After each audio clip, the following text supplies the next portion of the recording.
Hi hello नमस्कार। तर आज आपण मेन महत्वाच्या विषयावरती बोलणार आहोत की महाशिवरात्र का साजरी केली जाते, काय कथा आहे या दिवशीची।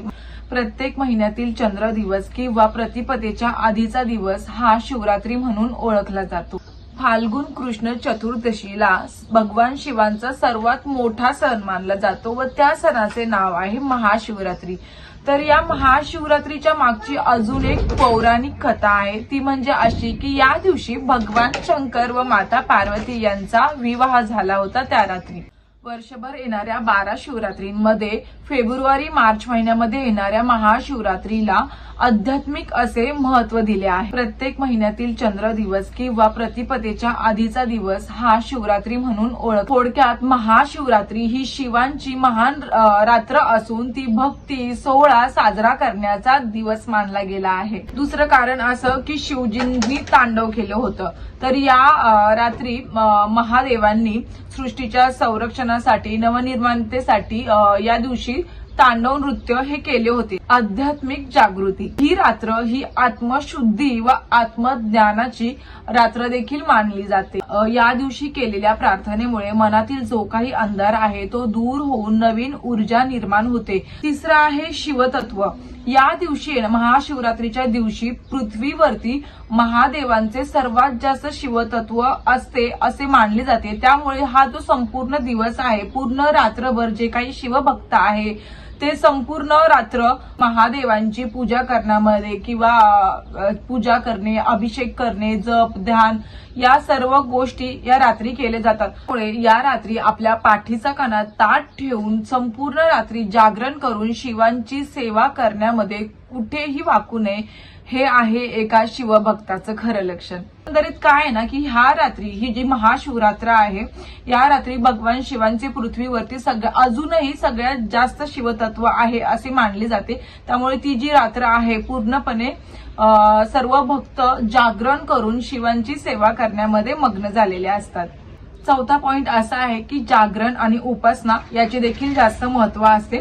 या रात्री भरपूर प्रमाणात जागरण केल्याने भजन कीर्तन आपली जी काही भक्ती आहे, जी काही आपण शिवांची सेवा करणार आहोत, ती सेवा या दिवशी केल्याने आपल्या मनातील जी कोणती मोठी इच्छा असेल, लहानातली लहान देखील आणि मोठ्यातली मोठी देखील जी कोणती तुमची इच्छा असेल ती या शिव उपासनेमुळे पूर्ण केली जाते। कारण या दिवशी भोलेनाथ सर्वांची सेवा चरणी रुजू करून घेतात व जी कोणती तुमची भोळी बापडी सेवा आहे ती गोड मानून तुम्हाला आशीर्वाद देतात। त्यामुळे या दिवशी नक्कीच महादेवांची मनापासून सेवा करा। तुमची जी काही इच्छा असेल, ज्या काही अडचणी असतील ते महादेव नक्की सोडवण्यासाठी तुम्हाला मदत करतील।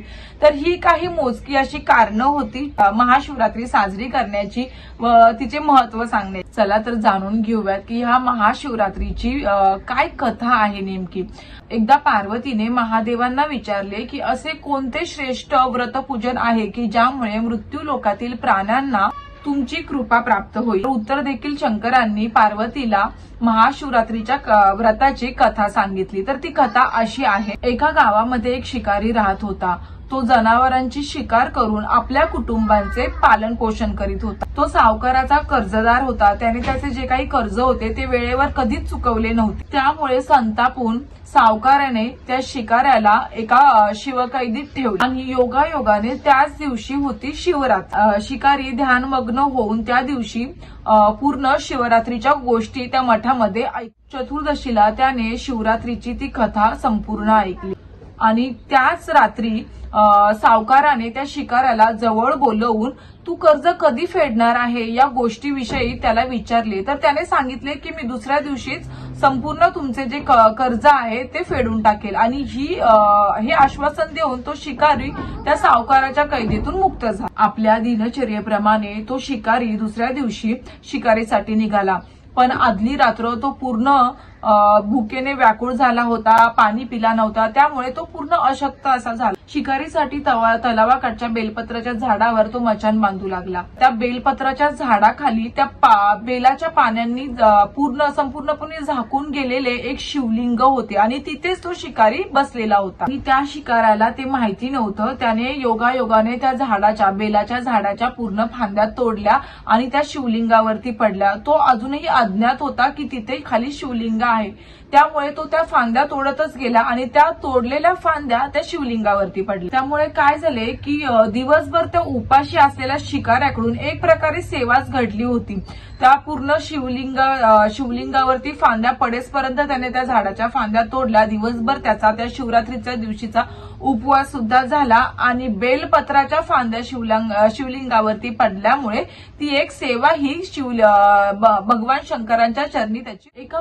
एका प्रहरानंतर एक गर्भिणी हरिण म्हणजे गरोदर असलेली हरिण त्या तलावाकाठी पाणी पिण्यासाठी आली होती आणि ती गर्भीण हरिण त्या तलावाकाठी आल्यावरती शिकाऱ्याची तिच्यावरती नजर गेली व त्याने तितक्यात लगेच धनुष्यबाणाचा नेम तिच्यावरती धरला. तितक्यात त्या हरणीने त्या शिकाऱ्याला आवाज देऊन सांगितले की मी गरोदर आहे, तू जर मला मारशील तर तू फक्त माझी नाही तर 2 जीवांची शिकार करशील. हे योग्य नाही. तू एक काम कर, मला माझ्या पिलाला जन्म देऊ दे. त्याला जन्म दिल्यानंतर मी पुन्हा तुझ्या समोर येईल आणि त्यानंतर तू माझी हत्या कर. तर तिचं ते म्हणणं ऐकून शिकाऱ्याने स्वतःच्या हातातील धनुष्यबाण खाली ठेवला व ती हरिण सुद्धा तिथून त्या झाडामागे लुप्त झाली. तितक्यात थोड्या वेळात दुसरी हरिण तिथून जात होती. तर त्यावेळेस त्या शिकाऱ्याची नजर त्या दुसऱ्या हरणीवर गेली. मग काय त्याच्या आनंदाला अजिबात पारावर उरला नाही. त्याने त्या हरणीवरती लगेच धनुष्यबाणाचा नेम धरला. तितक्यात ती हरिण त्याला म्हणाली की हे पारधी, मी एक कामातूर आहे. मी माझ्या प्रियेच्या शोधात आहे. तर मी भटकंतीमध्ये सध्या आहे. मी माझ्या पतीला भेटून मी पुन्हा तुझ्याकडे येईल आणि त्यावेळेस तू माझी शिकार कर. पण आता मात्र मला माझ्या पतीचा शोध घेऊ दे. असे म्हणून ती दुसरी हरिणही तिथून निघून गेली व तीही शिकार त्या पारध्याच्या हातून मुकली. तर त्या दोन्ही शिकार त्या शिकाऱ्याच्या हातून निसटून गेल्या. त्यामुळे तो शिकारी खूप चिंतेत पडला होता आणि तितक्यात एक तिसरी हरिण तिच्या पिलाला घेऊन त्या तलावाच्या बाजूंनी चालली होती. तर शिकाऱ्याला सुवर्ण संधीच भेटली की आता 2 शिकार तर माझ्या हातून गेल्यात, पण ही तिसरी शिकार मी आता जाऊन देणार नाही. लगेच त्याने धनुष्यबाण उचलला आणि बाण सोडणार तितक्यात त्या हरणीने आवाज दिला की हे पारधी, मी माझ्या ह्या पिलाला त्याच्या वडिलांकडे सोडून आली आणि त्यानंतर तू मला मार. तर शिकारी म्हणाला, यावेळेस मी काही मूर्ख नाही तुला सोडून द्यायला. याआधी मी 2 शिकार सोडून दिलेल्या आहेत. माझी ही मुलं घरी तहान भुकेने अगदी व्याकुळ झालेली आहेत, त्यामुळे मी तुझी शिकार तर आता करणारच. तर उत्तर दाखल हरिण त्यावर त्या शिकाऱ्याला म्हणाली की जशी तुला तुझ्या मुलाबाळांची काळजी वाटत आहे, मलाही तशीच माझ्या मुलांची काळजी वाटत आहे. मी फक्त काही वेळापुरतच तुझ्याकडे जीवदान मागत आहे. मी माझ्या मुलाला, माझ्या ह्या पिल्लाला घरी त्याच्या पित्याकडे सोपावून मी पुन्हा तुझ्या समोर हजर होते. फक्त आता काही वेळापुरतं मला इथून जाऊ दे. मग शिकाऱ्याने तिचा तो व्याकुळ आवाज ऐकून तिला तिथून जाऊन दिले व पुन्हा तो निराश झाला व त्या बेलाच्या झाडावरती चढून बेलपत्र तोडून खाली फेकत होता. तर ते पडलेलं बेलपत्र त्याच्या हातून महादेवाच्या पिंडीवर वाहिलं जात होतं, पण तो त्या गोष्टींपासून अज्ञात होता. तर तितक्याच त्या वेळामध्ये एक धष्टपुष्ट मृग तिथून जात होता व त्या मृगावरती पारध्याची नजर गेली. जसा तो मृग दिसला तसा पारध्याने लगेच त्याच्यावरती नेम धरला धनुष्यबाणाचा. तर त्यावेळेस तो मृग त्याला म्हणाला की हे पारधी, माझ्या आधी जर तू 3 हरणींना मारून टाकले असेल तर तू मला मारण्यामध्ये अजिबात वेळ घालवू नकोस, तू मला मारू शकतो. पण जर तू त्यांना सोडला असशील तर मला काही वेळापुरतं जीवदान दे, कारण की मी त्यांचा पती आहे. जर तू त्यांना मारला असशील तर मलाही त्यांच्या आठवणीमध्ये एकही क्षण विरह करण्यासाठी संधी देऊ नको, तू मला मारून टाक.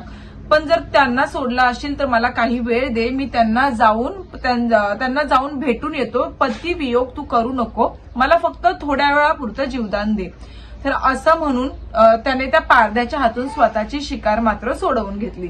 तर उपवास, त्यात झाले रात्रीचे जागरण, एकही शिकार न मिळाल्यामुळे बेलपत्र झाडाचे तोडून तो त्या महादेवाच्या पिंडीवर त्याच्या हातातून वाहिले गेले.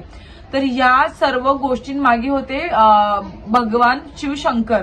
त्यांनी ह्या शिकाऱ्याचे हिंसक जे हृदय होते त्याच्यामध्ये एक निर्मल्य हृदयाचे परिवर्तन करून आणले. त्याला त्याच्या मागील जन्माच्या क्रूर कर्मांपासून मुक्त केले.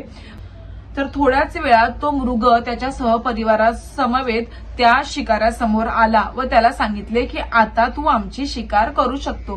पण त्यांचं ते सहपरिवारातील प्रेम पाहून शिकाऱ्याला सुद्धा खूप आतून वाईट वाटले व त्याने आजपासून मी कोणत्याही प्राण्याची शिकार करणार नाही असे वचन त्या प्राण्यांना दिले. तर देवलोकातून समस्त देव देवी सर्व ही घटना त्या दिवशी पाहत होते व त्या दिवशी ही जी कथा आहे किंवा जी ही गोष्ट आहे ती पाहून सर्व देवलोकांनी वरतून फुलांचा त्या शिकाऱ्यावरती व त्या प्राण्यांवरती फुलांचा वर्षाव केला. तेव्हा त्या शिकाऱ्याला व त्या प्राण्यांना मोक्ष प्राप्ती झाली व देवही खूप खुश झाले.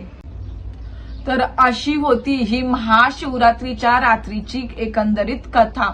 तर यातून आपल्याला काय बोध मिळतोय, तर ह्या कथेतून हा बोध मला तरी जाणवला की ह्या रात्री आपण महादेवांची अगदी मनोभावे जागरण करून उपवास करून जर मनातून महादेवांची भक्ती केली, सेवा केली तर आपलीही आपल्या अशाच काही वाईट भूतकाळात घडलेल्या कर्मांपासून आपल्याला मोक्षप्राप्ती होऊ शकते व आपल्या हिंसक जे परिवर्तन आहे त्याचे चांगल्या परिवर्तनामध्ये बदल होऊ शकतो. त्यामुळे ह्या महाशिवरात्रीला तुम्ही भगवान शंकरांची कोणती सेवा करणार आहात ही मला कमेंटद्वारे नक्की कळवा व व्हिडिओ आवडला असेल तर व्हिडिओला लाईक करा, व्हिडिओ जवळच्या मित्रमैत्रिणींना सहपरिवाराला शेअर करा. तुमचा प्रतिसाद या व्हिडिओच्या कमेंट थ्रू मला नक्की कळवा.